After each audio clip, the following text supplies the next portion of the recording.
Hello, I am Astrid. I am 18 years old. I'm studying psychology at Catholic University, and this is my fourth cycle. According to the program and my period of vacations in the university, I am supposed to leave my country on December the 9th. I chose to participate on this program because I think that it will give me the opportunity to know more about different cultures. Also, it could help me to increase my English skills, meet new friends, and have an important work experience.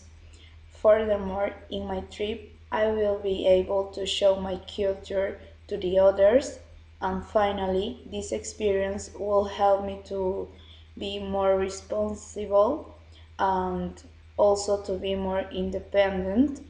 I like to work in Florida because I have family there, and I think that this is the best place for me. That's all about it. Thanks for your time and goodbye.